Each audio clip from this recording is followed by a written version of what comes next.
በዛሬው ፕሮግራማችን የኢህአፓ ሰራዊት እንዴት ከፍልስጤም ወደ አሲምባ እንደመጣ ምንመለከት ሲሆን በዛሬ ዝግጅታችን ከምናነሳቸው ጉዳዮች መካከል ፍልስጤም በስልጠና ላይ የነበሩበትን ሁኔታ፣ ጉዟቸው ምን ይመስል እንደነበር፣ ከሻቢያ ጋር ለአንድ ዓመት ስላሳለፉት ጊዜ፣ የሌሊት ወፍ ተብለው ስለተገደሉት አባላቶች፣ ኢሳያስ አፈወርቂ ለኢህአፓ ወታደሮች ስላደረገው አቀባበል፣ እንዲሁም በሶማሌ እስር ቤት አሳልፈው ሰራዊቱን ስለተቀላቀሉት አባላቶች እንዲሁም ስለ ሌሎች ጉዳዮች የምናነሳ ይሆናል። አብራችሁን ቆዩ።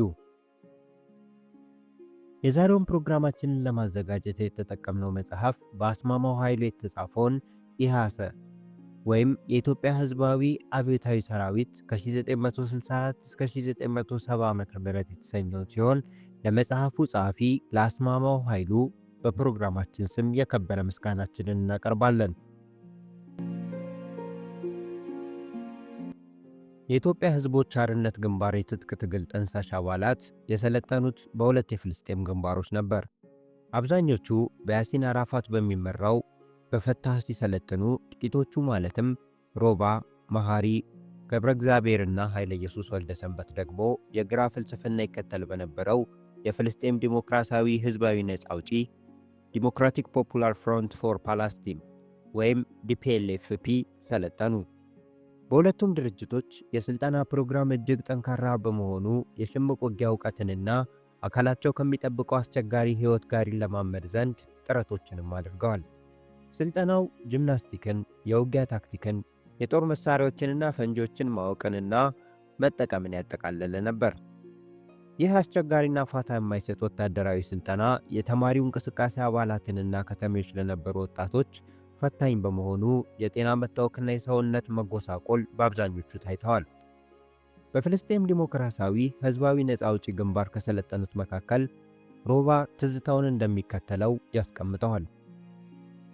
ሳቤ የፍልስጤም ድርጅቶችን ጠይቆ ለስልጠና ተቀበሉ። ብዛት ያለው መሳሪያ እንደሚሰጡን ቃል ከገቡ በኋላ በሁለት ተከፍለን ለስልጠና መራን። ወደ ቤሩት ከወሰዱን በኋላ አሾልከው ወደ ሶሪያ ገቡን። በዛን ወቅት በሶሪያ በኩል የኦሮሞ ሰልጣኞችም ስለነበሩ አብሮ ለመስራት የሚቻልበትን መንገድ ለማመቻቸት ጥረትም ተደርጓል። ከአራቱ የኦሮሞ ሰልጣኞች ጋር ውይይት ቀጥሎ ሃይማኖታችሁ ምንድነው የሚል ጥያቄ ይዘው ቀረቡ። በእኛ በኩልም የመታገያ ፍልስፍና እንጂ ሃይማኖት የሚጫወተው ሚና እንደሌለ በመግለጻችን ልንፈጥር ያሰብነው የትግል ትብብር እዛ ላይ አከተመ። አንድ ተስፋዬ ታደሰ የሚባል አዲስ አበባ ዩኒቨርሲቲ የማውቀው ሰው አግኝቼ በኦሮምኛ አውርቼው ነበር። ከፍልስጤም ዲሞክራሲያዊ ሕዝባዊ ነጻ አውጪ ግንባር ወይም ዲፒኤልኤፍፒ መስሪያ ቤት ወደ ሶሪያ የምናልፍበትን ይለፍ ወረቀት ለማውጣት በሄድንበት ወቅት ስናገኘው ጥርጣሬ ገባኝ። አዲስ አበባ ዩኒቨርሲቲ ያለን በሲአይኤ ወኪልነትና ሞ የነበረ ሰውም ስለነበረ ለምንና በምን ምክንያት እዛ ሊገኝ እንደቻለ መልስ አጥቼ ግራ ተጋባው። በሚቀጥለው ቀን የእስራኤል ኮማንዶች ያንን ሕንጻ አፈንድተው በጀልባ መለጡ። ተኩስም ተከፍቶ ከተማው ቀውጢ ሆነ። ብዙ ሳይቆይ ኢትዮጵያውያን በፍልስጤሞች ሰልጥነው እየወጉን ነው የሚል ዜና በእስራኤል ጋዜጦች ወጣ። በዛን ሰሞን አንድ የእስራኤል ሚራዥ የጦር አውሮፕላን የተጠጋንበትን ሕንጻ የውሃ ታንክ ስለመታው የተጠለልንበት ክፍል በውሃ ተጥለቀለቀ። ተኩሱ ጋብ ሲልም ኃይለ ኢየሱስ ወልደ ሰንበት ጭማቂ ሊጠጣ ብሎ እንደወጣ ለፀሐዬ ስለ ክላሽ መሳሪያ አስተምረዋለሁ ብዬ አያሌ ጥይቶች ባርቀውብኝ በመተኮሱ ፍልስጤሞች በፍጥነት ወደ ክፍላችን መጡ። ኃይለ ኢየሱስ ከኛ ጋር ባለመኖሩ ገድለን የደበቅነው መስሏቸው ያፋጥጡን ገቡ። በዚህ መካከል ኃይለ ኢየሱስ ከሄደበት በመመለሱ ጥርጣሬያቸውን አንስተው ተመለሱ። ፍልስጤማውያን ሞትም አይፈሩ ፍጡራን ናቸው። ድብልቅልቅ ባለ የተኩስ ወቅት ሕይወት ከወትሮ ሂደቷ አታቋርጥም። ሱቆችና የምግብ ገበያዎች በተኩስ ተሸብረው አይበታተኑም። የጥይት ሩምታ፣ የሞርታር ድምፅና ጦርነት የየዕለቱ ተለምዶዎች ናቸው። ወደ ደማስቆስ ከወሰዱን በኋላ ወደ ማሰልጠኛ ጣቢያው ወሰዱን። ማሰልጠኛ ጣቢያው በተራራ የተከበበ ሆኖ በተራሮቹ ጫፎች ላይ ጸረ አውሮፕላን መትረየሶች ተደግነዋል። ስልጠናው አስቸጋሪና ውስብስብ ነበር። በፍጥነት እንድንሮጥ ተደርጎ በእግራችን ስርም መትረየስ ይተኮስብን ነበርና እግራችን እንዳይመታ በፍጥነት መሮጥና መሰናክሎችንም መዝለል ነበረብን። አሰልጣኛችን አማኑኤል የሚባል ክርስቲያን ፍልስጤማዊ ነበር። እድሜው በግምት በ40ዎቹ አጋማሽ ሲሆን ስለ ቤተሰቦቹ አሳዛኝ ታሪክ ሲያወራን በጥሞና እናዳምጠዋለን። አማኑኤል ገና በልጅነቱ ወቅት እስራኤሎች ቤታቸውን ካፈረሱባቸው በኋላ የተበታተነ የቤተሰቡ አባል የት እንዳለ እንደማያውቅ አውግቶን እጅግ ያሳዝነን ነበር። አማኑኤል ከራሱ የትግል ተሞክሮ በመነሳት እኛ በትግሉ ሊኖረን ስለሚገባው አመለካከት ሐሳቦች ይሰነዝርም ነበር። ከነዚህም አንጻር እናንተ ታግላችሁ ለድል እንደርሳለን ብላችሁ እንዳታስቡ፣ በትግላችሁ መስዋዕትነት በመክፈል ታጋዮችን አፍርታችሁ ማለፍ እንጂ ሲል ያስተምረን ነበር። በስልጠና ላይ እያለን አዘውትረን የምንሰማት ዘ ፒፕልስ መርች የምትባል የቬትናማውያን የህዝብ ማርሽ ሙዚቃ ነበረች። ሙዚቃዋን አዘውትረን ስለምንሰማት ዜማዋን ጠንቅቀን አጠና ነው። ብዙም እውቀትና ተሞክሮ ባይኖረኝም ለዜማዋ የሚስማሙ ግጥሞችን ቋጥሬ ከዜማዋ ጋር ለማስማማት ሞከርኩ። አብሮኝ ይሰለጥን የነበረው ጓድ ፀሐዬ የሃርሞኒካ ሙዚቃ መጫወት ይችል ነበርና በቅንጅቱ እጅግ ረድቶኝ የመጀመሪያዋን የትግል መዝሙር የትግሉ ነው ሕይወቴን ደረስን። ሮባ የፍልስጤም ዲሞክራሲያዊ ህዝባዊ ነፃ አውጪ ግንባር ማርክሲዝም ሌኒኒዝምን እንደ ትግል መርሁ የሚከተልና የፍልስጤማውያንን ችግር ለመፍታት ሰፊውን የመካከለኛውን ምስራቅ ህዝቦችን የጭቆና ቀንበር ማቃለል ተቀዳሚው መፍትሄ ነው ብሎ የሚያምን ነው። በመካከለኛው ምስራቅ የሚኖሩ አረቦችና አይሁዳውያን ዓለም አቀፍ ኢምፔሪያሊዝምን፣ ፊውዳሊዝምንና አድሃሪ አረቦችን በመታገል ቋንቋቸውንና ባህላቸውን ማስከበር አለባቸው የሚል አቋም ነበረው። ግንባሩ የማርክሲዝም ሌኒኒዝም ርዕዮትን እንደ መታገያ ፍልስፍናው ተቀብሎ ስር ነቀል አብዮት ካልተካሄደ በስተቀር በመካከለኛው ምስራቅ ዘላቂ ሰላምና ነፃነት ሊሰፍን አይችልም ባይም ነው። ከነዚህም አንጻር የቻይናውያንን የትግል ስልት በመከተል ከገጠር ወደ ከተማ የሚገሰገስ የትግል ቃና ነበረው። በናይፍ ሐተሜ የሚመራው ይህ ድርጅት ትግሉ ህዝባዊ መሰረት ይኖረው ዘንድ ከእስራኤል ውጭ የሚፈጸሙትን የአውሮፕላን ጠለፋዎችንና ተመሳሳይ የሽብር ትግል ዘይቤዎችን ይቃወም ነበር። በአጭር ጊዜ ውስጥ አያሌ ምሁራንን ፍልስጤማውያንን ማሰባሰብ የቻለው ይህ ግንባር የግራው ፍልስፍና በሚያስፈራቸው የአረብ አገሮች በጎሪጥ በመታየቱ ህልውናውን የሚጻረሩ እርምጃዎች ተሞክረውበታል። እንደ አውሮፓውያን አቆጣጠር በ1971 ዓ.ም ጆርዳን አማን የሚገኘውን አልሻራህ የተባለውን የህትመትና የጽህፈት ህንፃ በጆርዳን ታንኮች ተደምስሰውበታል። ከላይ የተጠቀሰው አደጋ በኋላም ከቤሩት የጸጥታ አስከባሪዎች ጋር ያደረገው ወታደራዊ ትንቅንቅ የአንድ ሰሞን የዓለም ዜና ነበር። ሁለት የፍልስጤም ዲሞክራሲያዊ ህዝባዊ ነፃ አውጪ ግንባር አባላት ሊባኖስ ቤሩት ውስጥ በሚገኘው የአሜሪካ ኤምባሲ አጥር ግቢ አጠገብ በመገኘታቸው በጥርጣሬ ይያዛሉ። እነዚህ ወጣቶች በኤምባሲው ላይ አደጋ ለመጣል በዝግጅት ላይ የነበሩ ናቸው ተብሎ ተወነጀሉ። ግንባሩ ግን ወጣቶቹ የተከሰሱበት ወንጀል በሐሰት ክስ ላይ የተመሰረተ እንደሆነ ገልጾ ይፈቱለት ዘንድ ጠየቀ።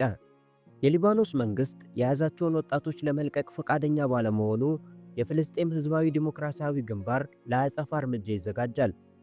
ከዚህም አንጻር 5 የጸጥታ አስጠባቂ ፖሊሶችን በቁጥጥር ስር አውሎ ለድርድር እንደተዘጋጀ ያስታውቃል።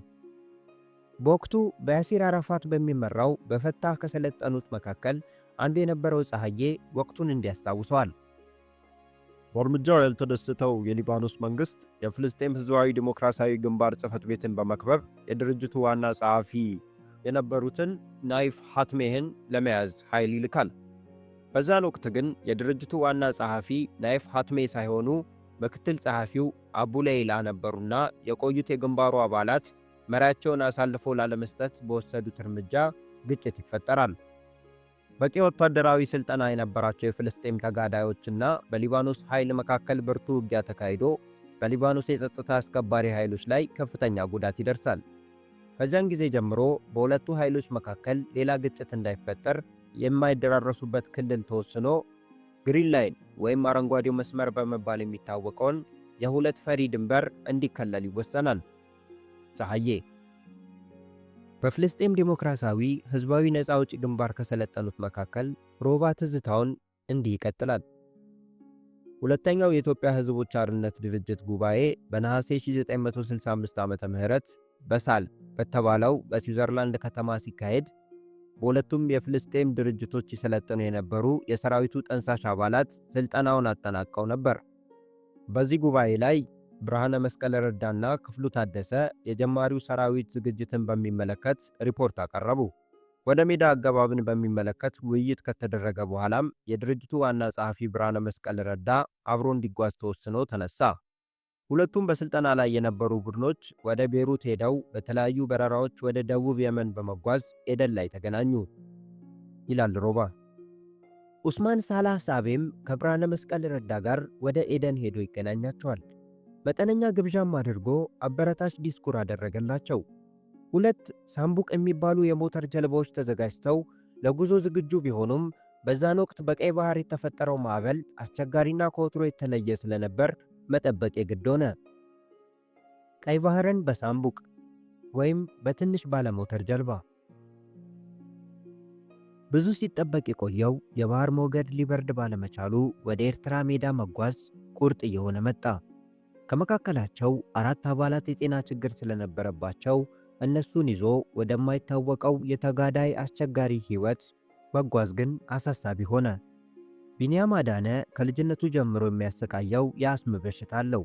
አበበ በየነም የጤና ጉድለት ስለነበረበት ጠንካራ የሰውነት አቋም አልነበረውም። መሐመድ ማህፉዝ በስልጠና ላይ እያለ በተጠናወተው የተሰቦ በሽታ ምክንያት ሰውነቱ ተዳክሞ ነበር። ስለሆነም ከስልጠና በኋላ ቤሩት ላይ የሰውነት ማጠናከሪያ ጂምናስቲክ በሚሰሩበት ወቅት እሱ አይሳተፍም ነበር። ሳጅክ ብርቱ የጨጓራ በሽታ ነበረበት። በበሽታው ምክንያት ምግብ አይዳፈርም ነበርና ለሚጠብቀው ወታደራዊ እንቅስቃሴ ብቁ አካላዊ ጥንካሬ አልነበረውም።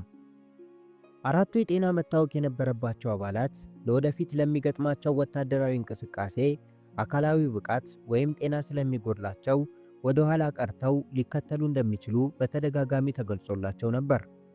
ከጓዶቻቸው ተነጥለው ወደ ኋላ ለመቅረት ፍጹም ፈቃደኞች ባለመሆናቸው ወደ ኤርትራ ሊጓዝ ከተዘጋጀው ቡድን ጋር መሰለፍን መረጡ። ከፋና ወጊ ትጥቅ ትግል ጀማሪዎች አንዱ ወደ ኤርትራ ለመጓዝ ቀይ ባህርን ማቋረጥ የግድ ነበር። በሻዕቢያ ባለቤትነት በሚንቀሳቀሱ 2 የሞተር ጀልባዎች ተሳፍረን የቀይ ባህርን የማዕበል ጉዞ ተያያዝ ነው።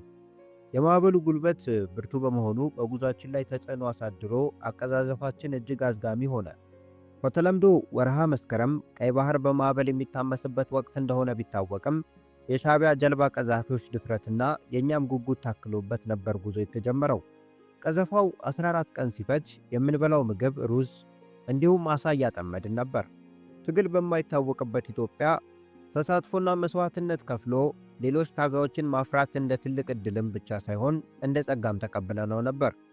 የእያንዳንዳችን ምኞት ጭቆና የሌለባትን እኩልነት የሰፈነባትን ኢትዮጵያን መገንባት ነበርና ለሚገጥመን ችግር ሁሉ የህሊና ዝግጅትም ነበረን። ትግል ሲካሄድ የሚያጋጥሙ እንከኖች መፍትሄ እንፈልግ ዘንድ ከፓርቲው ጋር ሊኖረን ስለሚገባ ግንኙነት ግን አብዛኞቻችን ምንም አይነት የእይታ አቅም አልነበረንም። ከላይ የተጠቀሰውን ችግር ለመፍታት ይጠቅማሉ ተብለው የተወሰዱት እርምጃዎች የቻይናን የቪየትናምንና የካምቦዲያን የትግል ተሞክሮች የሚዳስሱ መጽሐፍትን ማንበብ ነበር ይላል። ከሰልጣኞቹ አንዱ የነበረው ሮባ ደግሞ እንዲህ ሲል ትውስታውን ይቀጥላል። 4ቱ ጓዶች ለሚጠብቃቸው አስቸጋሪ እንቅስቃሴ ብቁነት ይጎድላቸዋል ተብሎ ከትንሽ ቆይታ በኋላ ሊከተሉን እንደሚችሉ ቢነገራቸውም ፈቃደኞች አልሆኑም። ለትግሉ ከነበራቸው ፍቅርና ጉጉት አንጻር ሰውነታቸው ካገገመ በኋላ ወደ ሜዳ ይመጡ ዘንድ የቀረበላቸውን ምርጫ ባለመቀበል አብረውን ተነሱ ይላል። የባህር ጉዞው የጀልባዎችን የመቅዘፍ አቅም ስለገታው በቀይ ባህር ተበታትነው በሚገኙ ትናንሽ ደሴቶች ማረፍ ነበረባቸው። ከአፄ ኃይለሥላሴ የባህር ኃይል አሳሽ የጦር መርከቦች እይታ ለመሰወርም ጥንቃቄ ማድረግ የግድ ነበር። በአንድ አጋጣሚ በሌሊት ቀዘፋቸው ከአንድ ትልቅ መርከብ ጋር በድንገት ተቃርበው የአማርኛ ዘፈን በመስማታቸው ፍጥነት ቀንሰው አሳልፈውታል። ዕለቱ የኢትዮጵያ የዘመን መለወጫ ምሽት ስለነበር ከሀገር ፍቅር ቲያትር በቀጥታ የሚተላለፈውን የሙዚቃ ምሽት በራዲዮ እያዳመጡ ይዝናኑ እንደነበር ፀሐይ ያስታውሰዋል። ወደ መሬት ከመድረሳቸው በፊትም በአንዲት ደሴት ላይ አርፈው ሁሉም እንደየችሎታቸው ዋኝተዋል። የቢንያም አዳነን የዋና ችሎታ ፀሐዬ ሮባና ሳጅክ እስከ ዛሬ ባድናቆት ያወሱታል። የቃሮራ ምድረ በዳ በኢሳያስ አፈወርቅ የሚመራው የሻዕቢያ ሰራዊት ወዳለበት ለመድረስ የግድ የቃሮራን በረሃ ማቋረጥ ነበረባቸው። የቃሮራ በረሃ ኤርትራንና ሱዳንን ስለሚነካካ ጠረፉ በኢትዮጵያና በሱዳን ወታደሮች ይጠበቃል። ሰራዊት ጠንሳሽ አብዮታውያን ወጣቶች በነፍስ ወከፍ ከኡስማን ሳላ ሳቤ የተለገሰ ክላሽንኮቭ እና 300 ጥይቶችን እያንዳንዳቸው ታጥቀዋል። ጥይት የሞሉ ካዝናዎችንና ብትን ጥይቶችን የሚይዙባቸው ቀበቶና ኮረጆች ስላልነበራቸው በሸራ ሻንጣ አዝለው መጓዝ ነበረባቸው። ጫማዎቻቸውም ቢሆን ለከተማ የሚያገለግሉ ሸራዎች እንጂ ከምድረ በዳ የሚስማሙ አልነበሩምና ለጉዞ አልተመቹም። ለ2 ሳምንት ያህል በትንሽ ጀልባዎች ተኮድኩደው በመቆየታቸውም የጠላትን ወረዳ ለማቋረጥ የሚያስፈልገውን ፍጥነት አላሟሉም። ከተጓዦቹ አንዱ የነበረው ሳጅግ እንዲህ ጊዜውን ያስታውሷል። ከነዚህም አንጻር ብዙዎቹ መዳከም ጀመሩ። መሐመድ ማህፉዝ በበሽታው የተዳከመው ሰውነቱ ሁኔታዎችን ሊቋቋምለት ባለመቻሉ ከግማሽ ሰዓት በኋላ መዳከም ጀመረ። ኃይለ ኢየሱስ ወልደ ሰንበትና ፀሐይም የመዳከም ምልክት አሳዩ። ጀልባዋ ያረፈችው በሱዳን ቃሮራ መሬት ላይ በመሆኑ ከሱዳን ጠረፍ ጠባቂ ወታደሮች እይታ ለመሸሽ ፈጣን እንቅስቃሴ ይደረግ ዘንድ የሻዕቢያ መንገድ መሪዎች ደጋግመው ወተወቱ። ጥቂት የኢትዮጵያ ሕዝቦች አርነት ድርጅት ሰራዊት ጠንሳሽ አባላት ግን የአሸዋማ በረሃ ጉዞና ሙቀቱንም መቋቋም ባለመቻላቸው የተጠየቀውን ፍጥነት ሊያሟሉ አልቻሉም። ወደ ኋላ መቅረት እየበዛ በሄደ ቁጥር በተበሳጩት የሻዕቢያ መንገድ መሪዎችና በቡድኑ አባላት መካከል ቅራኔ ተፈጥሮ ግልጽ ውዝግብ ተጀመረ። መንገድ መሪዎቹ እነዚህ ጠላቤት ያደጉ የሴት ልጆች የሚል ስድብ በመሰንዘራቸው ተማሪዎቹን አስከፋ። የትግርኛን ቋንቋ የሚናገሩ ወይም የሚሰሙ ነበሩና በተሰነዘረባቸው ስድብ አልተደሰቱም። ቢንያም አዳነ ከሻዕቢያ መንገድ መሪዎች ጋር የከረረ ውዝግብ መግባቱን የታዘበው ብርሃነ መስቀል ረዳ የመሪዎችን የብስለት ደረጃና ባህላዊ መሠረት በመተንተን ነገሩ እንዲበርድ አደረገ ይላል ሳጅግ በማስታወሻው። አብዛኞቹ የመዳከም ስሜት በማሳየታቸው ለጥቂት ሰዓታት ያህል ረፍት ተደርጎ ጉዞ ተጀመረ። የሌሊቱና የቀኑ አየር ጠባይ በመቀየሩ ምክንያት የቢንያም አዳነ አስም ማፈን ጀመረው። መሐመድ ማህፉዝም የምድረ በዳውን የአየር ጠባይ መቋቋም ሲቸግረው ሌሎቹንም ፈጣኑ ጉዞ ተፈታተናቸው።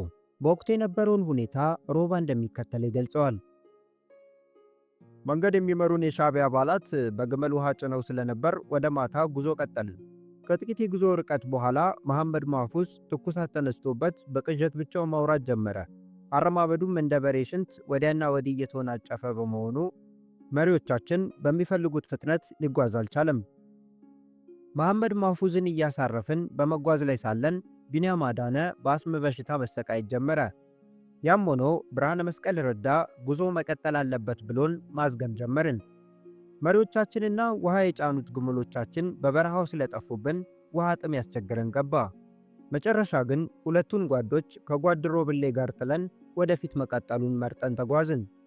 ከጥቂት ርቀት ጉዞ በኋላ ግን እረፍት እናድርግ ተብሎ ከመንገድ መሪያችን አንዱን ይዘን ውሃ ፍለጋ ተሰማራን። መንገድ መሪው ኢጣሊያኖች የቆፈሩት የጉድጓድ ውሃ እንደሚያውቅ ጠቁሞን 45 ደቂቆች ያህል ተጉዘን አገኘነው። ውሃው ያለው ከጉድጓዱ ረጅም ጥልቀት ስር በመሆኑ ለመቅዳት አስቸጋሪ ሆነ። ውሃው ለረጅም ጊዜ ረክቶ የቆየ ስለሆነ ድፍን አረንጓዴ ሆኖ መራራ ጣዕም ነበረው። በመንገድ መሪያችን መላ መሰረት አንዱን ኮዳ እስከ ግማሹ አሸዋ በመሙላት በክብደቱ እንዲሰጥም ተደርጎ ከ10 በላይ የጓዶቻችንን ኮዳ ሞላን። ውሃውን ይዘን ስንመለስ ግን የብርሃነ መስቀል ፊት ፍጹም ተቀይሮ ነበር። የሳጅግም ፊት ጥላሸት ለብሷል።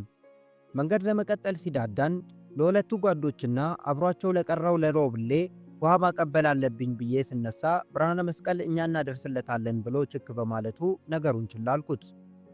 ወደ ኋላ እንደሰማሁት ቢንያም አዳነ ጭንቅላቱን ብቻ በምትከልል ትንሽ ቁጥቋጦ ራሱን ቀብሮ በአስም በሽታ ይሰቃያል። መሐመድ ማህፉዝም እንዲሁ በአጠገቡ ከሌላው ቁጥቋጦ ተጠልሎ አረፋ ይደፍቃል። ሮብሌ ሁለቱን በየተራ ለማጽናናት ይሞክራል። መሐመድ ማህፉዝ በቅዠት ኃይል ተነስቶ ለመራመድ ሞክሮ ሲወድቅ ሮብሌ ሊረዳው ወደ እሱ ይዞራል። ሮብሌ መሐመድ ማህፉዝን በመርዳት ላይ እንዳለ ከበስተኋላው ቶክስ ሰምቶ ሲዞር አሳዛኝ ሁኔታን ይመለከታል። በቢንያም ደረትና አፍ ደም መፍሰስ ካየ በኋላ በመሬት ላይ የተበታተኑትን 8 የክላሽ ጥይቶች ወይም ቃላዎች ተመልክቶ ራሱን መሰዋቱን ያረጋግጣል። መሐመድ ማህፉዝም አረፋ ደፍቆ መሰዋቱን ከታዘበ በኋላ ቀድሞ የተጓዙት ካረፉበት ደርሶ ለብርሃነ መስቀል ረዳ የተፈጠረውን ይነግረዋል። ከዚያም ብርሃነ መስቀል ሳጅግና ሮብሌ ጓዶቹን ቀብረው ይመለሳሉ። ከዛም በኋላ እንዴት ቢንያምንና መሐመድን ጥለን ጉዞ እንቀጥላለን ስል ብርሃነ መስቀልን ጠይቄው ስለደከማቸው በግመል ቀድመውን ሄደዋል ብሎኝ አምኘው ነበር። ቃሮራ እንደገባን በትናንሽ ዕቃዎች ውሃ ተሰጥቶን በአንዲት ዳስ ውስጥ በየተራ እንድንታጠብ ተነገረን። ተራዬ ደርሶ ለመታጠብ ወደ ዳሷ ለመግባት ስሞክር የቢንያም አዳነንና የመሐመድ ማፉዝን ትጥቅ ሲደብቁ ደርሼባቸው ብርሃነ መስቀልና ሳጅግ ሲርበተበቱ ታዝቤ መልስ አጥቼለት በመገረም አለፍኩት። በሚቀጥለው ቀን አራግ ከሚባለው የሻዕቢያ ማሰልጠኛ ካምፕ ደርሰን ኢሳያስ አፈወርቂን፣ ዮሐንስንና አፈወርቂ ተክሉን ወይም አፈወርቂ አማሃራይን አገኘናቸው። አፈወርቂ አማሃራይ የሚለው ስም የተሰጠው በሻዕቢያ ተጋዳዮች ነበር። የስሙ አወጣጥ አፈወርቂ አማርኛን እንጂ የትግርኛ ቋንቋን መናገር ካለመቻሉ ጋር የተያያዘ ነበር። በበነጋታው ስብሰባ ተጠርቶ የመሐመድ ማፉዝንና የቢንያም አዳንን መሰዋት ተነግሮን አለቀስኩ። ከዛ በኋላ ለቀስኩት ድርጅቱን ለቅቄ ስወጣ ብቻ ነበር። ብርሃነ መስቀልን ለምን የነ ቢንያምን መሰዋት እንደደበቀኝ አውስቼ አምርሬ ጠየቅኩት። እሱ ግን ከቢንያም አዳነ ጋር የነበረኝን ጥብቅ ፍቅር ስለሚያውቅና እንዳልጎዳ አስቦ መሆኑን አስረድቶ ይቅርታም ስለጠየቀኝ ቅሬቴን አነሳሁለት ይላል ሮባ በማስታወሻው። በወቅቱ የሁለቱን አባላት መሰዋት ዜና ከብርሃነ መስቀል የሰማው ከታጋዮቹ አንዱ ለምን ዜናውን ከሌሎች አባላት መደበቅ እንዳስፈለገና የቢንያም አዳነም በመስዋዕትነት መለየት በሰራዊቱ ላይ ሊያስከትል የሚችለውን ክፍተት እንዲህ ሲል ይገልጸዋል።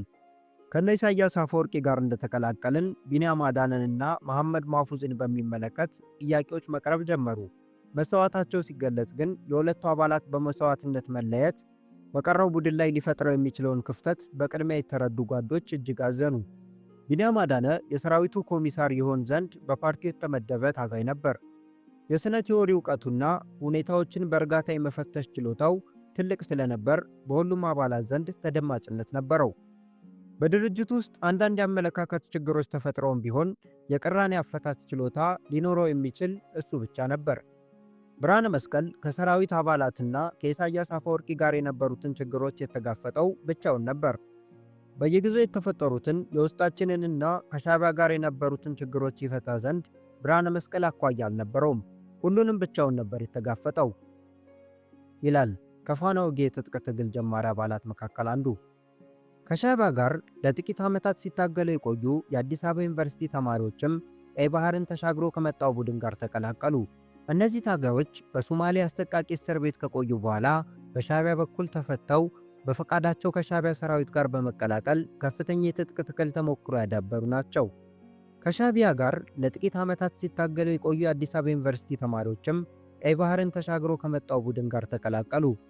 እነዚህ ታጋዮች በሶማሊያ አሰቃቂ እስር ቤት ከቆዩ በኋላ በሻዕቢያ በኩል ተፈተው በፈቃዳቸው ከሻዕቢያ ሰራዊት ጋር በመቀላቀል ከፍተኛ የትጥቅ ትግል ተሞክሮ ያዳበሩ ናቸው። ከሻዕቢያ ጋር በሚቀላቀሉበትም ወቅት ኢትዮጵያዊ ታጋይ ቡድን ተደራጅቶ በሚመጣበት ወቅት ከዚሁ ቡድን ጋር መቀላቀል ዓላማቸው እንደሆነ ቁርጥ ያለ ስምምነት ደርሰው ነበር። ይህን ቡድን ከፍልስጤም ድርጅቶች ሰልጥነው ከመጡት ለመለየት ሲባል በተለምዶ አጠራር የሶማሊያ ሻዕቢያ ቡድን በመባል ይታወቃል። የሶማሌ ሻዕቢያ ከሚባለው ቡድን አባል ጌራ ለትግል ከጓዶቹ ጋር የተጓዘበትን የህይወቱን ውጣ ውረድ እንደሚከተለው ይገልጸዋል። በ1961 ዓ.ም በአዲስ አበባ ዩኒቨርሲቲ ተማሪዎች መካከል ከፍተኛ እንቅስቃሴ ነበር። እኛ የአንደኛ ዓመት ተማሪዎች እያለን በተማሪዎች መካከል የነበረው ልዩነት ትምህርት መቀጠል አለብን በሚሉና ትምህርት አቁመን ካምፓሱን ለቀን መውጣት አለብን በሚሉ ሐሳቦች ዙሪያ ነበር። ከላይ የተጠቀሱት አመለካከቶች የልዩነት አቋሞች ሊሆኑ የቻሉበት ምክንያት የአፄ ኃይለ ሥላሴ መንግስት የተማሪዎች ማህበር ለአመጾችና ለጸረ መንግስት እንቅስቃሴዎች ዋና አነሳሽ በመሆኑ መታገድ አለበት የሚል ትዕዛዝ ስላወጣ ነበር። ማህበራችን በመታገዱና ልሳናችንም መጽሔትና ልዩ ልዩ ጋዜጦቻችን እንዲቆሙ ከመደረጉም በላይ የጥላውን ግዛው መገደል ተጨምሮበት ዩኒቨርሲቲውን ለቀን መውጣትን መረጥን። ከላይ የተጠቀሱት መብቶቻችን እስካልተከበሩ ድረስ ወደ ትምህርት ገበታ እንመለስም የሚል አቋምም ወሰድን። በሌላ በኩል ደግሞ አንጋፋ የተማሪው እንቅስቃሴ መሪዎች አዲስና ያልተለመደ አቋም ይዘዋል። እንደነሱ አባባል ከነዚህ በፊት የነበሩት የትግል ዘይቤዎች ከተለምዷዊ ባህሪያቸው ያልተላቀቁ ናቸው።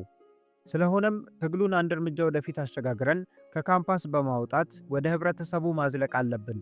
ካሁን ወዲያ የሚደረጉ የትግል ዘይቤዎች በህብረተሰቡ ውስጥ የፖለቲካ ስራዎችን አከናውኖ አንቅቶና አደራጅቶ ለስርዓተ ለውጥ ማብቃት ነው የሚል ጎዳናን መርጠዋል። ይህን ዓላማቸውን ተግባራዊ ለማድረግና ድርጅታዊ መዋቅርም ለመጣል የዩኒቨርሲቲዎችን አለመረጋጋት ይሻሉ። ይህን አዲስ የትግል ዕቅዳቸውን ትግልን ከአመፅ ጋር እያገናዘቡ ላስተማሩት ትኩስ አብዮተኛ ትውልድ ሳይገልጹ በሚስጥር በመያዛቸው ቅራኔዎች በመካከላቸው አደጉ። ወጣት አብዮተኞችም ወደ ትምህርት ገበታ ለመመለስ መፈለጋችሁ ትምህርታችሁን በማጠናቀቅ የተደላደለ ኑሮ ለመኖር ባላችሁ ምኞት የሕዝቡን የዘመናት ጭቆና ወደ ጎን ትታችኋል ሲሉ ይከሷቸው ገቡ። ጌራ ትውስታውን እንዲህ ሲል ይቀጥላል። ቀደም ብሎ እነ ብርሃነ መስቀል አውሮፕላን በማስገደድ ወደ ሱዳን እንደሄዱና ከጥቂት ወራት ቆይታም በኋላ ወደ አልጄሪያ ማለፋቸው ይታወቃል። ወደ ትምህርት ገበታ ለመመለስ የወሰኑት አንጋፋ የተማሪው እንቅስቃሴ አባላት ከነ ብርሃነ መስቀል ረዳ ጋር ግንኙነት ይኑራቸው ወይም አይኑራቸው በውል የሚታወቅ ነገር አልነበረም። በእነዚህ ሁኔታ የተበሳጩት ወጣት አብዮተኞች ሌላውን አማራጭ ለመውሰድ ይወስናሉ። በአገር ውስጥ የመታገል ዕቅድን የጥላሁን ግዛው መገደል ያጨልሞታል። የተሻለ የመታገያ መድረክ ፍለጋ ሁሉም በየፊናው ወደ ውጪ ሲዘምት እኔ ብርሃኑ ኃይሉና ጋሻው መጠነኛ ጥናት ካደረግን በኋላ ወደ ሶማሌ መሄድን መርጠን የጉዟችንን ሁኔታ ማመቻቸት ጀመርን። የአፄ ኃይለሥላሴ መንግሥት በኢትዮጵያ ሕዝብ ላይ የሚያደርሰውን በደል ለመግታት የሚያስፈልገውን መስዋዕትነት ለመክፈል ዝግጁ ነበርን። ገና የዩኒቨርሲቲውን ቅጥር ግቢ ከረገጥን ጀምሮ የዘመርንለት የመሬት ላራሹ መፈክርም ከህሊናችን አልጠፋም። ከላይ የተጠቀሱትን የሥርዓቱ ጫናዎች ለመታገል ድርጅትም ሆነ ፕሮግራም የለንም። የረጅም ጊዜ ምኞታችን ግን እንደምንም ከነ ብርሃነ መስቀል ጋር ተገናኝተን አብሮ መታገል ነበር። ይህ ካልሆነ ደግሞ ደቡብ አፍሪካ ወይም አንጎላ ድረስ ሄደን ለነፃነታቸው ከሚዋደቁ አፍሪካውያን አርበኞች ጋር መሰለፍ ሌላው አማራጫችን እንደሚሆን ተነጋግረናል። ሶማሌ እንደገባን የተከሰተው ሁኔታ ካነሳሳችንና ካቀድነው ፕላን ጋር ፍጹም የሚጻረር ሆነ። የሶማሌ መንግሥት ለአማራና ለክርስቲያን ካለው ጥላቻ አንጻር አመጣጣችንን ደጋግመን ብንገልጽም ሊረዱን ባለመቻላቸው ወደ እስር ቤት ተወረወርን። እስር ቤቱ ንጽሕና የጎደለውም ብቻ ሳይሆን የምግብ አቅርቦቱም እጅግ አነስተኛ በመሆኑ በጤና መታወክና በምግብ እጦት አካላችን ሲጎዳ ታየን። አያሌ ጊዜ ጥያቄዎችን አቅርበን ቅን መልስ ባለማግኘታችን ሕይወታችን በሶማሌ እስር ቤት እንደምታልፍ በቅድሚያ ተረድተን ተስፋ መቁረጥ ሰፈነብን። በመሃሉ ጴጥሮስ ሰለሞን፣ ተስፋ ኪዳነ፣ መለስ የሚባልና ሌሎችም 3 ኤርትራውያን ሶማሌ ድረስ መጡ። ወደ ሜዳ እንደሚሄዱና ለትግልም የተዘጋጁ እንደሆኑ ቢገልጹም ልክ እንደኛ በሶማሌ መንግሥት ተጠርጥረው በመታሰራቸው ከኛ ጋር ተገናኙ። የነ ጴጥሮስ ሰለሞን መታሰር የኤርትራውያን ድርጅቶችን ትኩረት በመሳቡ የሳህል ሳቤ ድርጅት አባል የነበረ ሐሰን የሚባል ሰው ከግብፅ መጥቶ ድርድር ጀመረ። ኤርትራውያን እስረኞችም አመጣጣቸው ከኢሳያስ አፈወርቂ ጋር ለመቀላቀል እንደሆነ ከገለጹ በኋላ ተፈተው እንዲሄዱ የሶማሌ መንግሥት ፈቀደ። እነ ጴጥሮስ ሰለሞን ግን ከዩኒቨርሲቲ ጀምረው የሚያውቁን የተማሪው እንቅስቃሴ አባላት መሆናችንን ጠቁመው እነሱን በዚህ አሰቃቂ ሕይወት ላይ ጥለን አንወጣም ሲሉ ሞገቱ። በነ ጴጥሮስ ሰለሞን ጥረት ከተፈታም በኋላ ከሁለት አማራጮች አንዱን እንድንመርጥ ተነገረን። የመጀመሪያው አማራጭ ወደ አውሮፓ ሄደን ከሌሎች ታጋይ ኢትዮጵያውያን ጋር ሊያገናኙን ሲሆን፣ ሁለተኛው ደግሞ ለትግል ከተዘጋጁ ኢትዮጵያውያን ጋር ሊቀላቀሉን የሚል ነበር። እኛም ከዚህ አሰቃቂ እስር ቤት አውጡን እንጂ ከእናንተ ጋር ወደ ኤርትራ ሜዳ መሄድም አይከፋም ብለናቸው ወደ ካማራ ደሴት በትናንሽ ጀልባዎች ጭነው ወሰዱን። ካማራ በየመን ግዛት ስር ሆና ሻዕቢያዎች የቆሰሉ አባላትን ለሕክምና ወደ ውጭ ለማውጣትና መሳሪያና ልዩ ልዩ ቁሳቁሶችንም የሚያስገቡባት ደሴት ናት። ካማራ እንደደረስን አቶ ወልደ አብ ወልደ ማርያምና ኡስማን ሳላህ ሳቤ በቻርተር አውሮፕላን መጥተው የእንኳን ደህና መጣችሁ በጎ ንግግር አደረጉልን። አያይዘውም የኤርትራ ሕዝብ ትግል የኢትዮጵያ ሕዝብ ትግል አካል እንደሆነና ከኤርትራ ትግል በኋላ ከኢትዮጵያን ዲሞክራሲያዊ ኃይሎች ጋር በመተባበር ለድል እንደሚያበቁም ቃል ገቡልን። ሁለት ሰዎች ከመካከላችን እንድንመርጥና እነ ብርሃነ መስቀል ረዳ ካሉበት ቦታ እንደሚወስዱን ባሳሰቡን መሰረት ጋሻውንና እስክንድርን መርጠን ከነ ኡስማን ሳቤ ጋር በቻርተሩ አውሮፕላን በረሩ። የቀረነው ማለትም እኔ፣ ዳዊት፣ አያሌው ኃይሉና ብርሃኑ ወደ ኤርትራ ምድር እንድንገባ ተወሰነ። ወደ ኤርትራ ሜዳ ገብተን የሻዕቢያው መሪ ኢሳያስ አፈወርቂ ካነጋገረን በኋላ አሁንም ሁለት ምርጫዎችን አቀረበልን። አንደኛው ምርጫ እነ ብርሃነ መስቀል ረዳ እስኪመጡ ድረስ ከሻዕቢያ ሰራዊት ጋር ተቀላቅሎ የትጥቅ ትግልን ተሞክሮ ማዳበር ሲሆን፣ ሁለተኛው ደግሞ በቤዛ አምባቸው አካባቢ እንዲሁ ተቀምጠን መቆየት ነበር። እንደ ኢሳያስ አፈወርቂ አስተያየት ግን ከሰራዊታቸው ጋር ተቀላቅለን ልምድን ብናገኝ የተሻለ ይሆናል የሚል በመሆኑ ተስማምተንበት ተቀበል ነው። ሌሎች አባሎቻችን በጋንታዎችና በኃይሎች ሲመደቡ እኔ የሕክምና ትምህርት ለማግኘት ተመድቤ አዲስ አበባ ዩኒቨርሲቲ በነበሩ በዶክተር ርዕሶምና በዶክተር ሚካኤል ትምህርቱ ይሰጠኝ ጀመር። የሕክምና ማሰልጠኛው ኢሳያስ አፈወርቂና ሌሎች የዲፓርትመንት ኃላፊዎች ከሚቀመጡበት አካባቢ በመሆኑ በምግብ ማብሰልና በተለያዩ ማኅበራዊ ጉዳዮች ላይ ከኢሳያስ አፈወርቂ ጋር የመወያየት ዕድል ነበረኝ ይላል ጌራ ትውስታውን ሲገልጽ። በዛን ወቅት የሻዕቢያ ሰራዊት ይቀመጥ የነበረው ከሱዳን ጥግ በሚገኝ ግርግር ተብሎ በሚጠራ ቦታ ነበር። ይህ ቦታ የተመረጠበት ምክንያት ከቀይ ባህር ቅርብ በመሆኑ መሳሪያ፣ መድኃኒት፣ ምግብና የተለያዩ ቁሳቁሶችን ለማስገባት አመቺ በመሆኑ ነው። ሌላው ምክንያት ደግሞ ጀበሃ ከውስጧ ተገንጥላ የወጣችውን ሻዕቢያን ለመደምሰስ ተደጋጋሚ እርምጃዎች ታደርግ ስለነበር ለደህንነት ሲባል በሩቁ ተገልሎ መቆየትን በመምረጣቸው ነው። ያም ሆኖ ግን ጀበሃዎች ሻዕቢያ ከሰፈረበት ቦታ ድረስ እየዘመቱ ጦርነት በመክፈታቸው ከሁለቱም ወገን ብዙ የሰው ሕይወት ጠፍቷል። በአንድ ወቅት የጀበሃ ሰራዊት ግርግር ድረስ መጥቶ በሞከረው ወረራ የሻዕቢያ አባላት መሽገው ቆይተው የመከላከል ውጊያ በማድረጋቸው ድልን ተጎናጽፈው መልሰዋቸዋል። በዚህ ጦርነት ከሶማሌ እስር ቤት የመጡ ኢትዮጵያውያን ታጋዮች ተካፋይ ነበሩ። ጌራ ትውስታውን እንዲህ ይቀጥላል። ከዚህ ጦርነት በኋላ ግን ግርግር ተቀምጠን የጦርነት ኢላማ መሆን አይገባንም በማለት የሻዕቢያ አባላት ወደ ደጋ በመንቀሳቀስ የመከላከል ማጥቃት መጀመር እንዳለባቸው ይወስናሉ። ከደጋው ሕዝብም ጋር መተዋወቅና ታጥቆ ፕሮፓጋንዳ መስራት እንደሚገባቸው በመታመኑ ሁለት ኃይሎች ለዚሁ ተግባር ተሰማሩ። እኔ የሁለቱም ኃይሎች ሐኪም ሆኜ ስመደብ፣ አያሌውና አስፋውም ከመሃል አገር ግንኙነት ለመፍጠር ይሞክሩ ዘንድ አብረው ወደ ደጋው መጡ። የሁለቱ ኃይሎች አዋጊ ቀደም ሲል ከጀበሃ ጋር ይታገል በነበረበት ወቅት አያሌ ተሞክሮችን ያዳበረና ዕውቅ አዋጊ ሲሆን ወዲ ገብሩ ይባል ነበር። አዲ አውሎ ከሚባለው የደጋው ክፍል ኮማንዲስት ተብሎ ከሚጠራው የኢትዮጵያ ሰራዊት ጋር ቀኑን ሙሉ ውጊያ ተካሂዶ ከሁለታችን በኩል ከፍተኛ ጉዳት ደረሰ ይላል ጌራ ስለዛ ጊዜ ሲያስታውስ። ከላይ በተጠቀሰው ውጊያ ጌራና ሌሎች ኢትዮጵያውያን ከሻዕቢያ አጋሮቻቸው ባልተለየ ደረጃ በጀግንነት ተሳትፈዋል። ጌራ የቆሰሉትን ታጋዮች ከውጊያው መሃል በማውጣትና በማከም የሙያና የትግል ድርሻውን ተወጥቷል። ጣዕመ የሚባለውን ተዋጊ ቆስሎ ከወደቀበት ከሚቃጠል ቤት ውስጥ በእሳቱ ወላፈን መካከል ገብቶ በማውጣቱ አያሌ የሻዕቢያ አባላትን ልብ ስቧል። ከነበረበት ጋንታ ከ19 አባላት መካከል 7 ብቻ ቀርተው ከኃይሉ የተረፉት ወደ መታሃት ወይም ወደ ቆላው አፈገፈጉ። ከሶማሌ እስር ቤት ወደ ሻዕቢያ ስለተቀላቀሉት ታጋዮች ለጀበሃ ስውር ዜና አልነበረም። ከዚህም አንጻር ሻዕቢያ ላይ ለሚያደርጉት አሉታዊ ቅስቀሳ ተጠቅመውበታል።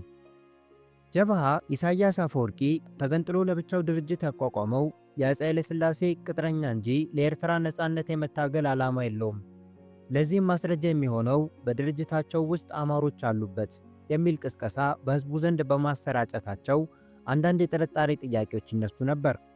ይህ ቅስቀሳ ሻዕቢያ ውስጥም ቀስ በቀስ በመዛመቱ በአንዳንድ አባላት ላይ ቅሬታ ማሳደሩ አልቀረም።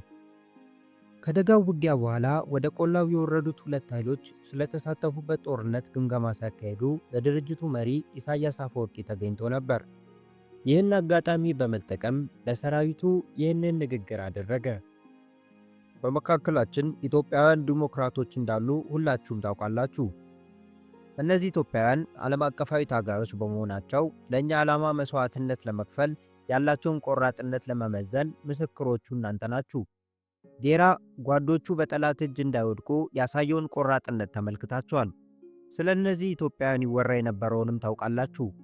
ሐቁ ግን የነጌራ ተሳትፎ ያመለከተው ቆራጥነታቸውን ነው የሚል ነበር ሲል ጌራ ወቅቱን ያስታውሷል። ከዛ አጋጣሚ ወዲህ ከኢሳያስ አፈወርቂ ጋር ተቀላቅለው ስለሚታገሉት ኢትዮጵያውያን የሚወራው የሐሰት ዜና ዋጋ እያጣ ሄደ። ኢትዮጵያውያን ታጋዮችም በሻዕቢያ አባላት ተቀባይነትና ክብር በማግኘታቸው የድርጅቱ መሪ ኢሳያስ አፈወርቂም እፎይታ አገኙ። በብርሃነ መስቀል የሚመራው ሰራዊት ጠንሳሽ ቡድን ኤርትራ ገብቶ ከኢሳያስ አፈወርቂ ጋር እንደተገናኘ ከኡስማን ሳላህ ሳቤ የተጻፈውን ደብዳቤ አቅርበው ነበር። ኢሳያስ አፈወርቂ ግን ደብዳቤውን ከተመለከተ በኋላ እሱ የውጭ ጉዳይ ተጠሪ እንጂ ስለ ሜዳ ምን አገባው የሚል ቃል ተናግሮ ደብዳቤውን አጣጥፎ በኪሱ አስቀመጠው። የቡድኑ መሪ ብርሃነ መስቀል ረዳም ሆነ ለትግል የተዘጋጁት ወጣቶች ኢሳያስ አፈወርቂና ኡስማን ሳላሳቤ ድርጅታቸውን አቀናጅተው ለመታገል የሥራ ክፍፍል ማድረጋቸውን እንጂ በመካከላቸው ስለተፈጠረው አለመግባባት የሚያውቁት ነገር አልነበረም። ፀሐዬ ነገሩን እንዲያስታውሷል። የቡድኑ መሪ ብርሃነ መስቀል ረዳም ሆነ ለትግል የተዘጋጁት ወጣቶች ኢሳያስ አፈወርቂና ኡስማን ሳላሳቤ ድርጅታቸውን አቀናጅተው ለመታገል የሥራ ክፍፍል ማድረጋቸውን እንጂ በመካከላቸው ስለተፈጠረው አለመግባባት የሚያውቁት ነገር አልነበረም። ከላይ የተፈጠረውን ሁኔታ ከታዘቡ በኋላ ግን ሻዕቢያ የተገባላቸውን ቃል የሚፈጽም እንዳልሆነ ልብ አሉ። ኡስማን ሳላሳቤ ለኢሳያስ አፈወርቂ በጻፈው ደብዳቤ ላይ ለዘመናት የሚያታግላቸውን የተሟላ ትጥቅ እንድሰጣቸው የሚል ስለነበር ነው በሁለቱ መሪዎች መካከል የተፈጠረውን ቅራኔ ለመገመት የቻሉት ሲል ይገልጻል ፀሐዬ በወቅቱ የነበረውን ሁኔታ። ከሻዕቢያ ጋር ሲታገሉ የነበሩት ወጣቶች ወደ ተመደቡባቸው ኃይሎች መልእክት ተልኮ እንደመጡ ከነ ብርሃነ መስቀል ረዳ ጋር ተቀላቀሉ። በ1965 መስከረም ወር መጀመሪያ ከጠዋቱ 11 ሰዓት ስብሰባ ተጠርቶ ገለጻም ተሰጠ። አራግ በሚባለው ቦታ በተደረገው በዚህ ስብሰባ በፓርቲውም ሆነ በሰራዊቱ ውስጥ ስለሚኖረው አሰራር ፍንጭ ቢሰጥም ሁሉም በዝምታ ተቀብለውታል። ወደ ኋላም በብርሃነ መስቀል ረዳና በአንዳንድ የትጥቅ ትግል ጀማሪ አባላት መካከል ለተፈጠረው አለመግባባት በር ከፋች እንደነበር በወቅቱ የነበሩ አንዳንድ አባላት እስካሁን ያስታውሱታል።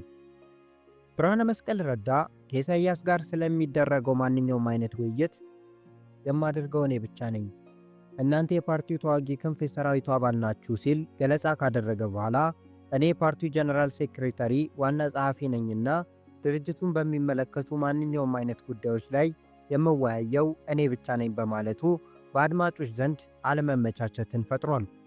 የፍጹም ተቀባይነት ባህሪ መሰረትም የተጣለው ከዛን ዕለት ጀምሮ ነው የሚሉም አሉ። በአንጻሩ የብርሃነ መስቀል ረዳ የዛን ወቅት አቀራረብ ከሌሎች የኮሚኒስት ድርጅት መሪዎችና ከራሱ ከኢሃፓም የአመራር አባላት ሲንጸባረቅ የተስተዋለ በመሆኑ እንደ እንግዳ ባህሪ ሊያስደነግጥ አይገባም የሚሉም አሉ። ከሻዕቢያ ጋር ሲታገሉ የቆዩት አባላት ስለ ኢትዮጵያ ሕዝቦች አርነት ድርጅት ወይም ኢህአድ ዓላማና ፕሮግራም የሚያውቁት ነገር አልነበረም። ኢሃፓም ገና የድርጅቱ መጠሪያ አልሆነም። በዛን ዕለት ማለዳ ብርሃነ መስቀል ባደረገው ዲስኩር ከሻዕቢያ ጋር ኤርትራ ውስጥ ሲታገሉ የቆዩትን ብቻ ሳይሆን በፍልስጤም ድርጅቶች ሰልጥነው የመጡትንም እኩል አስደንግጧል። በእያንዳንዳቸው ልቦና ይህ መተንፈሻ የሌለው ድርጅታዊ እዝ ለወደፊቱ ከሚያካሂዱት ትግል ጋር እንዴት ሊዘልቅ እንደሚችል ሳያሳስባቸውም አልቀረም። ይህን የአሰራር ዘይቤ ግን ለመቃወምና እርምት ለመስጠት ከመካከላቸው የከጀለ አንድም አባል አልነበረም። በዛች አጋጣሚ ከነበሩት የትጥቅ ትግል መስራች አባላት መካከል ጥቂቶቹ ወደ ኋላ ተመልሰው የሚከተሉትን አስተያየቶች ይገመግማሉ። ፀሐዬ ስለዛ ወቅት እንዲህ ይላል። በፖለቲካ እውቀቱ በልሳነ ርዕዮቱና በድፍረቱ ተወዳዳሪ የማይገኝለት ብርሃነ መስቀል ረዳን የማደንቅበትና የምነቅፍበት ባህሪዎች አሉት። በመስከረም ወር መጀመሪያ አካባቢ ከንጋቱ 11 ሰዓት ላይ ስላደረገልን ንግግር ሳስታውስ ግን እጅጉን ይቆጨኛል። ፍጹም የበላይነትና አምባገነንነት የተሞላበት መመሪያ ሲሰጠን ሁላችንም በውስጣችን ገርሞናል። አቀራረቡና ትዕዛዝ መልክ መመሪያ ሲሰጠን ግን ማንኛችንም አግባብ አለመሆኑን አልጠቆምንም። እነሆ ከዛን ጊዜ ጀምሮ ፓርቲን እንደ ፈጣሪ መቀበልና የድርጅቶች መሪዎች የማይጠየቁና የማይከሰሱ መሆናቸውን የተቀበልንበት አጋጣሚ ሆነ። የዚህ አይነቱ ተቀባይነት በከተማም ሆነ በገጠር ለተከሰቱት ችግሮቻችን ዋነኛ ምክንያቶች ከላይ የተጠቀሰው አሰራር ዘይቤና ፍጹም ተቀባይነትም ይመስለኛል ይላል ፀሐዬ። ጌራ ደግሞ እንዲህ ሲል ሁኔታውን ይገልጻል። ከሻዕቢያ ጋር ስንታገል የቆየነው ታጋዮች እነ ብርሃነ መስቀል ረዳ እስኪመጡ ድረስ ከግንባሩ ጋር በነበረን ቁርጥ ያለ ውል ነበር። በኢትዮጵያ ተማሪዎች ማህበር ስር ከታገሉና ትግሉን ከመሩት አብዮታውያን መካከል ለብርሃነ መስቀል ረዳ ትልቅ ክብር ነበረን።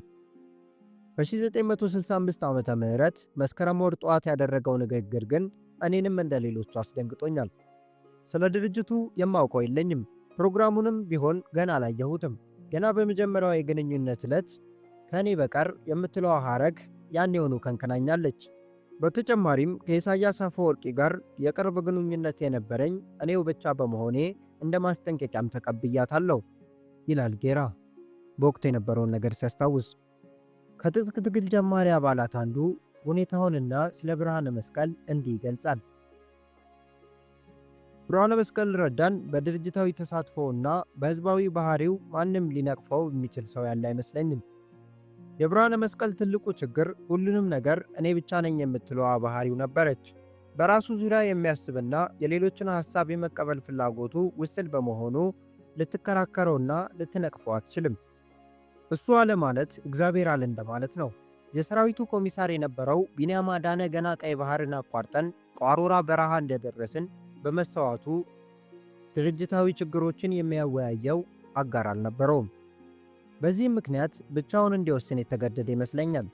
ከዚህም አንጻር የኤርትራን ጥያቄ በሚመለከት ከኢሳያስ አፈወርቂ የሚደርስበትን ጫናና ለምን በኤርትራ ምድር ከአንድ ዓመት በላይ ታግተን እንደተቀመጥን ለማወቅ በምናደርገው ውትወታ መካከል ችግር ውስጥ ሳይገባ አልቀረም ይላል ከትጥቅ ትግል ጀማሪ አባላት አንዱ።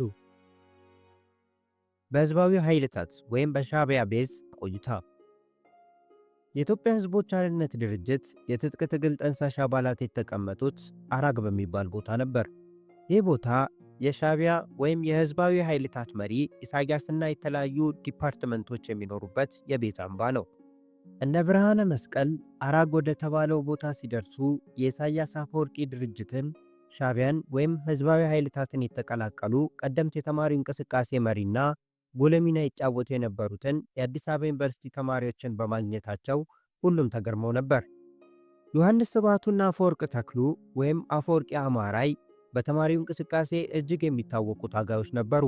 ሌሎችም በአዲስ አበባ ዩኒቨርሲቲና በምዕራቡም ሆነ በምስራቁ ዓለም በኢትዮጵያ ተማሪዎች ማህበራት ስር የተሳተፉና ለኢትዮጵያ ጭቁን ህዝቦች ነጻነት በሚደረጉ ትግሎች እንደ ሌሎች ኢትዮጵያውያን ወገኖቻቸው ሲባዝኑ የኖሩ ናቸው። ዮሐንስ ስብሃቱ የኢትዮጵያን ሄርላንድ ኤዲተር ነበር። አፈወርቂ ተክሉም በኢትዮጵያ ሬዲዮ የስፖርት ክፍል ጊዜ ዘጋቢ ሆኖ አገልግሏል። አብዛኞቹ በመሃል ሀገርና በደቡብ ክፍላተ ሀገራት ተወልደው ያደጉ በመሆናቸው አፋቸውን የፈቱት በአማርኛ ወይም በሌላ ብሔረሰብ ቋንቋ ነበርና ትግርኛ ቋንቋን የመናገር ችግር ነበረባቸው።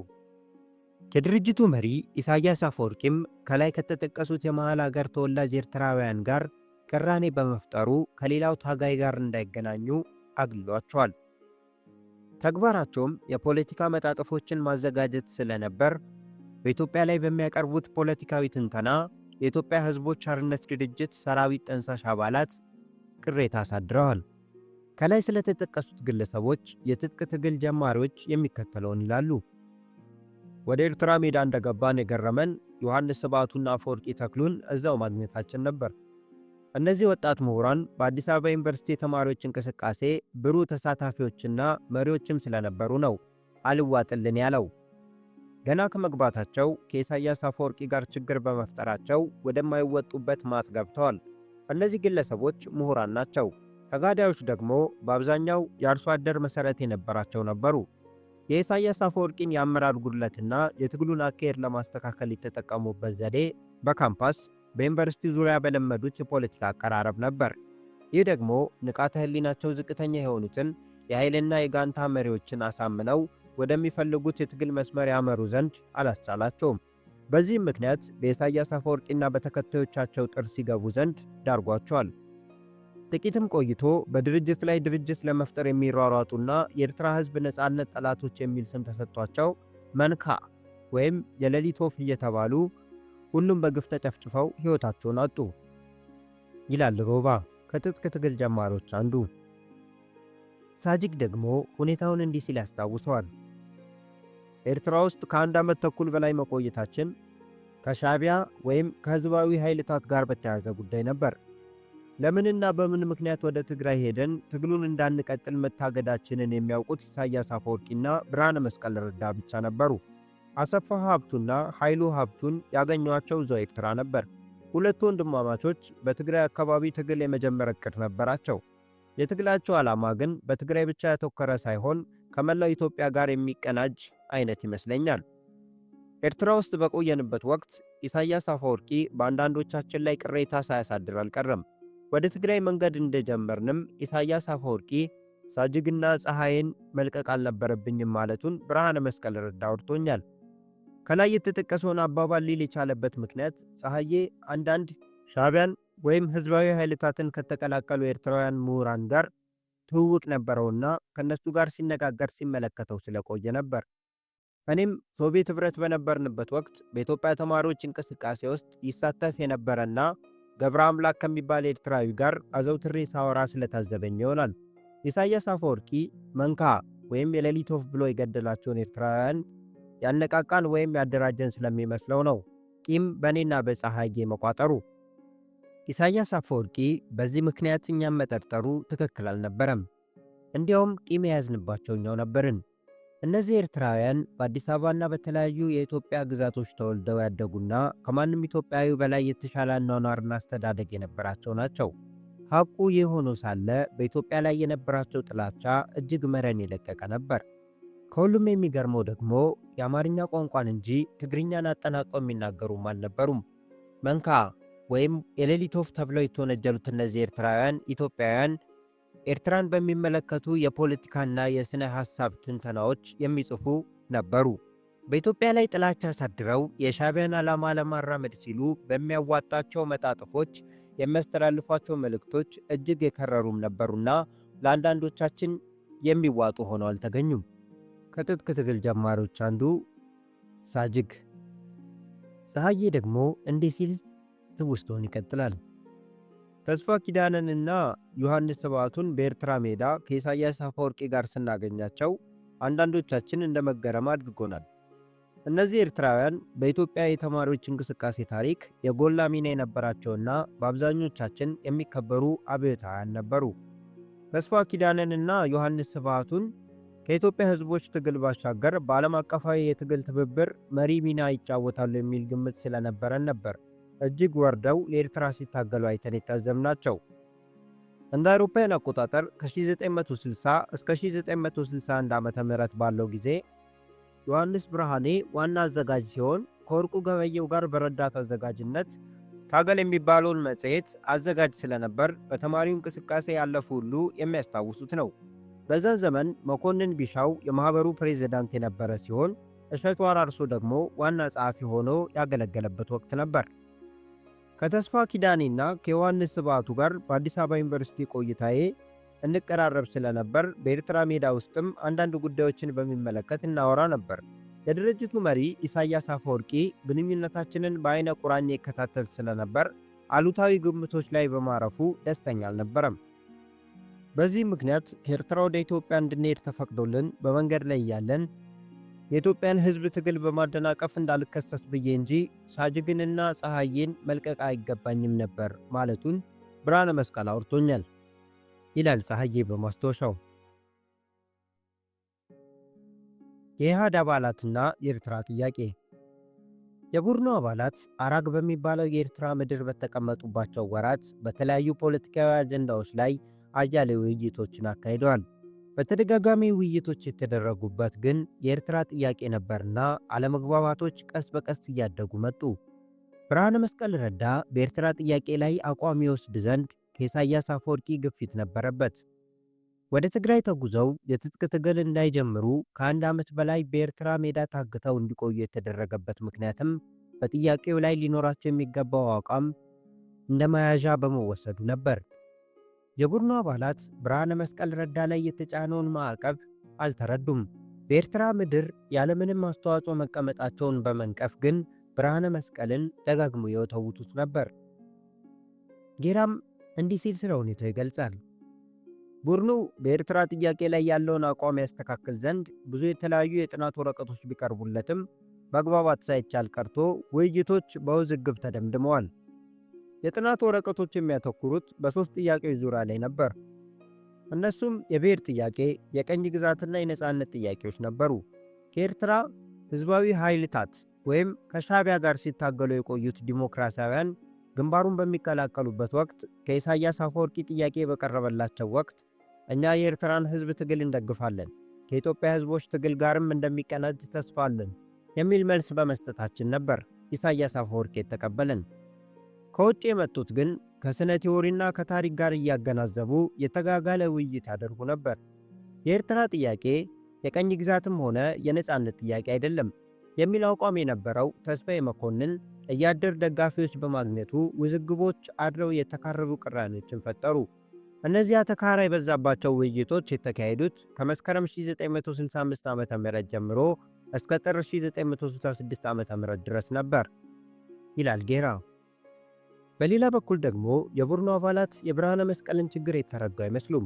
የተጠጉበት ድርጅት የኤርትራን ጥያቄ ከቀኝ ግዛት ጥያቄ ጋር አወሳስቦ ለፍጹም ነፃነት የሚታገል ነው።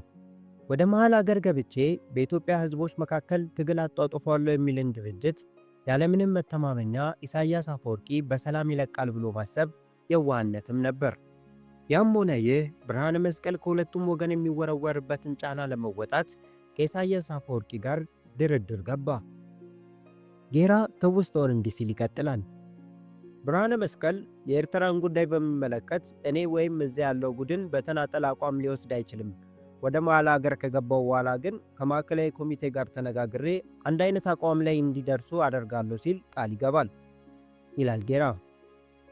ማንኛውንም የፖሊሲ ጥያቄ ያለ ማዕከላዊ ኮሚቴው አቋም እንደ ድርጅት ፖሊሲ መውሰድ እንደማይቻል ብርሃነ መስቀልና አብረውት የተሰለፉት የፓርቲ አባላት የሚያውቁት የፖለቲካ አሰራር ዘይቤ ነው። ከላይ የተጠቀሰውን የኤርትራን ጥያቄ ጉዳይ ሰራዊት ጠንሳሽ አባላት የሚወስዱትን አቋም ማዕከላዊ ኮሚቴው እንዴት ሊያየው እንደሚችል ኢሳያስ አፈወርቂም ቢሆን የተረዳው አይመስልም። ጌራ እንዲህ ሲል ይቀጥላል። ብርሃነ መስቀል ረዳ አራግ ላይ በተደረገ ውይይት የኤርትራን ጥያቄ በነፃነት ጥያቄ መቀበል አለብን፣ እኔ ራሴ የፓርቲው ዋና ጸሐፊነት ቦታዬን መስዋዕት አድርጌም ቢሆን እስከምችለው ድረስ እገፋበታለሁ፣ እናንተም በዚህ አቋም ስር ግልጽ ውሳኔ ላይ መድረስ አለባችሁ በማለት አሳስቦ ነበር። የኤርትራ ጥያቄ በቡድኑ ላይ ከፈጠረው አለመግባባት በተጨማሪ የብርሃነ መስቀል ጠንከር ያለ አመራር ተጨምሮበት እርስ በርሳቸው በሚያደርጓቸው ውይይቶች ሊግባቡ አልቻሉም። ከኢሳያስ አፈወርቂ ድርጅት ጋር ሲታገሉ የቆዩትም የሚሰነዝሯቸውን አንዳንድ ሐሳቦች ይህ ከሌላ የወረሳችሁት አመለካከት ነው እያለ ንግግራቸውን ይቀጭባቸው ስለነበር ሐሳባቸውን በነፃ ከመግለጽ መቆጠብን ይመርጡ ነበር ይላል ጌራ። የትጥቅ ትግል ለመጀመር የተዘጋጁት አብዮታውያን በኤርትራ በረሃ ለአንድ ዓመት ተኩል ያለምንም ተግባር እንዲቆዩ ስለመደረጋቸው የኢሳያስ አፈወርቂ ድርጅትን በበኩሉ የወቅቱን ችግሮች አብራርቶ ነበር። ሮባ ትውስታውን እንዲህ ገልጸዋል። እንደ ኢሳያስ አፈወርቂ አባባል በሕዝባዊ ኃይልታት ወይም በሻዕቢያ እና በጀባ መካከል በተፈጠረው የእርስ በርስ ጦርነት ሳቢያ ወደ ትግራይ የሚሄዱበት መንገድ ከጸጥታ አኳያ አስቸጋሪ ነው ባይ ነበር።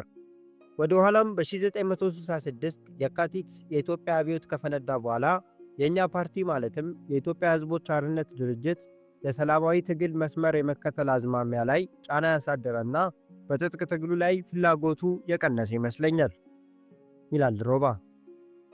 እዛው ኤርትራ ላይ ያሉም የኢትዮጵያ አብዮት በመፈንዳቱ በትጥቅ ትግሉ መስራች አባላት መካከል ውዥንብር ተፈጠረ።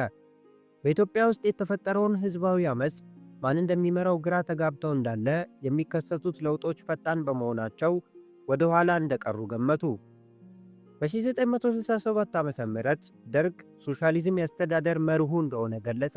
አስከትሎም የከተማ ቤቶችንና መሬትን በአዋጅ መውረሱን አስታወቀ። ከላይ የተጠቀሱትን ለውጦች እንደሰሙ በትግል ያስፈልጋልና አያስፈልግም ተከፋፍለው መወዛገብ ያዙ። በዛን ወቅት በቡድኑ መካከል ስለተፈጠረው አለመግባባት ሮባ እንደሚከተለው ይገልጸዋል። በኢትዮጵያ ውስጥ ይካሄድ የነበረውን ለውጥ በራዲዮ እንከታተል ስለነበር ማን እንደሚመራውና በደርግ በስተጀርባ የትግሉን አቅጣጫ የሚቀይሰው ማን እንደሆነ ባለማወቃችን ግራ ተጋባን።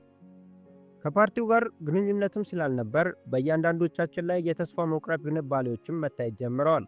አያሌ ንቁ የድርጅቱ አባላት ከውጭ ሀገር ወደ ኢትዮጵያ እንዲገቡ በመወሰኑ የትጥቅ ትግሉን ጋብ ለማድረግ ያሰቡን መሰለን ይላል ሮባ።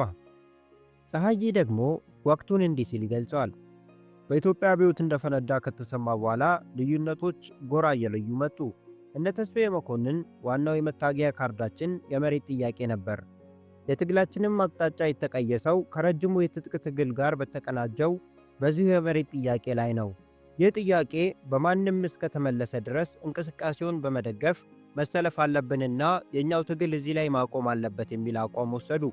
በሌላ በኩል ደግሞ ይህ ተከሰተ የሚባለው ለውጥ የሚመራው ወታደራዊ ደርግ ነው።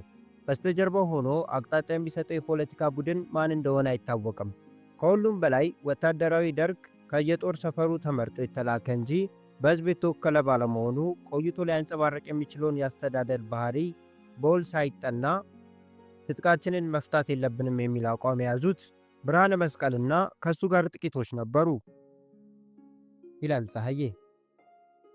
ጌራ እንዲህ ይላል። ከሻዕቢያ ወይም ከሕዝባዊ ኃይልታት ጋር ሲታገሉ ከቆዩት መካከል አንዳንዶቹ የብርሃነ መስቀል ረዳን አቋም ሲደግፉ፣ ሌሎቹ ደግሞ የኃይለ ኢየሱስን አቋም በመከተል የአመለካከት ጎራዎች ለይተው ወጡ። ከእነዚህም አንጻር ብርሃነ መስቀል ረዳ፣ ሳጅግ፣ ሮባ፣ እኔ ወይም ጌራ፣ ኃይሌ ቀጭኑ፣ ሮብሌ ፀሐዬ፣ ግርማዬ እስክንድርና ብርሃኑ የትጥቅ ትግሉ መቀጠል አለበት ሲሉ፣ ተስፋዬ መኮንን፣ ኃይለ ኢየሱስ ወልደ ሰንበት፣ ዳዊት አሰፋ፣ ጋሻው አበበ፣ ኃይሉ ወልደ ጊዮርጊስና ዘካርያ መሐመድ በትጥቅ ትግሉ ላይ እምነት የለንም የሚሉ አቋም ወሰዱ ይላል ጌራ። ሮባ ስለ ወቅቱ እንዲህ ይላል። ወደ ኢትዮጵያ ግዛት እንደገባን ከተደረገው ውይይት ትንሽ ቀደም ብሎ ብርሃነ መስቀል የተስፋዬ መኮንንን ትጥቅ በዲሲፕሊን ምክንያት በማስወረዱ ቅሬታም ነበር።